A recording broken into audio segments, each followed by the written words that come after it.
সুপ্রিয় সুধী, welcome back করছি আরেকটি নতুন ভিডিওতে। কোকাকোলা ও কোকাকোলা বিজ্ঞাপন বয়কটের হিড়িক পড়ে গেছে। এই বিজ্ঞাপন সম্পর্কে সাধারণ মানুষের কি মতামত ছিল, চলুন দেখে নেব আজকের এই ভিডিওতে। তবে আর দেরি নয়, চলুন সাধারণ দর্শকের মতামত জেনে নেব। প্রথম যে কমেন্টটি করেছেন তিনি হলেন তাসফিয়া তাসনিম।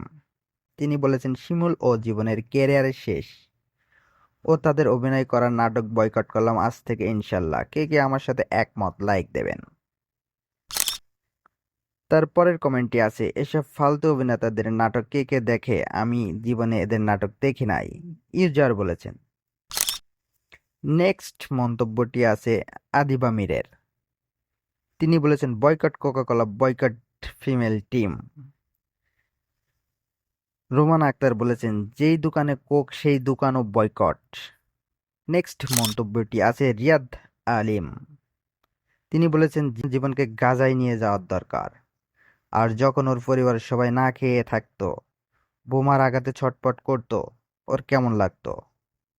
পরবর্তী মন্তব্যটি আছে কিপ্তিয়া মিমের। তিনি বলেছেন, যেভাবে বিজ্ঞাপন দিয়েছে তাতে বয়কট হবারই তো কথা, বিজ্ঞাপন দেখলেই তো বমি হয়। পরবর্তী মন্তব্যটি যিনি করেছেন তিনি হলেন এমডি আনোয়ার হোসেন। তিনি বলেছেন, আরো 25 বছর আগের থেকে Coca Cola, Pepsi, fast, Mirinda, 7 up, Sprite আমি পান করি না, বাজারে এর অনেক বিকল্প আছে।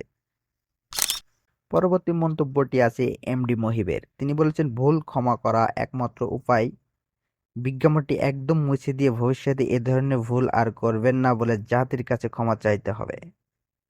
ইকবাল ব্লগ বলেছেন, সুন্দর প্রতিবেদন। সজল খান বলেছেন, বয়কট বিজ্ঞাপনকারীদের, বয়কট ইসরায়েলি পণ্য, কোকাকোলা, পেপসি, 7 আপ, সব পণ্য। নেক্সট মন্তব্যটি আছে আরজুল হক। তিনি বলেছেন, যে দোকানে কোক সেই দোকানও বয়কট। খোকন খোকন বলেছেন, যে দোকানে হোক সেই দোকানও বয়কট। নেক্সট আল আমিন ফাহিম বলেছেন, এই জীবনেই অ্যাড করার পর আবার নিজের এই কাজকে ফেসবুকে জাস্টিফাই করছে, কি স্পর্ধা। এদেরকে এবং এদের সমস্ত কাজকে বয়কট করা এখনই জরুরি হয়ে দাঁড়িয়েছে। অলিউল্লাহ নামের একজন বলেছেন, যে দোকানে কোকা কোলা রাখবে সেই দোকানে কেনাকাটা বয়কট করুন। টেক ভিডি বলেছেন, 3 মিনিটের খবরের মাঝে যমুনা ফ্রিজের বিজ্ঞাপন দেখার পর আর বাকি খবর দেখতে মন চাইল না। তার মানে তিনি ফ্রিজ কিনতে চলে গেছেন অলরেডি মার্কেটে।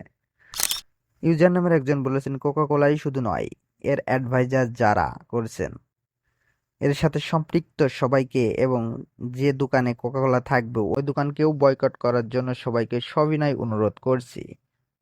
আরেকজন স্টেট কার্ড বলেছেন মফিজুল ইসলাম, বিজ্ঞাপনের সম্পৃক্ত সকলকে রিমান্ডে নেওয়া উচিত। এই বিজ্ঞাপনের কাজ করা বদমাইশগুলারে চিনে রাখলাম, চিরদিনের জন্য তাদের বয়কট করলাম। আমিও বয়কট করলাম ভাই। রাজীব বলেছেন, আমি বয়কট করেছি আগের থেকেই, তিনি আরো অ্যাডভান্স। ধন্যবাদ সবাইকে। ভালো লাগলে অবশ্যই লাইক, কমেন্ট, শেয়ার করতে ভুলবেন না, আর চ্যানেলটি সাবস্ক্রাইব করে পাশে থাকবেন।